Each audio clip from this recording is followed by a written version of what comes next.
بعضكم تحسس يوم أنا قلت إن أفضل جمهور مر علي في حياتي جمهور نادي الأهلي. اهدى ليش متحسس ومشخصن الموضوع؟ ترى أنا اليوم فريقي خسر، بس أعترف وأقول الحق.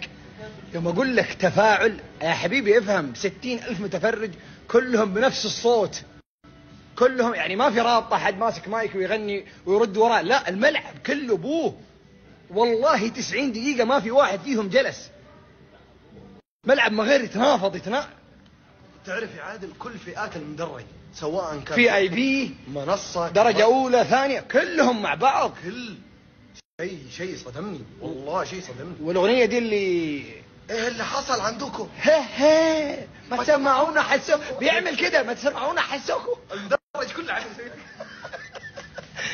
جمهور عالمي والله، عالمي جبار. يعني مع احترامي للأهلي المصري كمستوى ما هو الأهلي اللي نحن نعرفه. صحيح.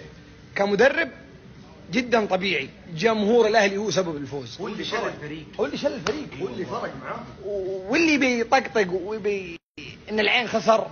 ترى انت كلنا في الهوا سوا، كلنا في الهوا سوا. ترانا كلنا راكبين نفس الباص كلنا راكبين نفس الباص. اي يعني ما نطقطق على بعض. بالعكس انا اليوم كنت بفوز، كنت برد ثارك. اسمع بس ربي ما كتب، الحمد لله يستاهل الاهلي يعني. يستاهل. ما راحت لغريب، ما راحت لغريب، راحت لاخواننا. بالضبط. نحن اخر فتره ما تلاحظ انه كل ما راحت لغريب كلنا اخواننا، كل اخواننا.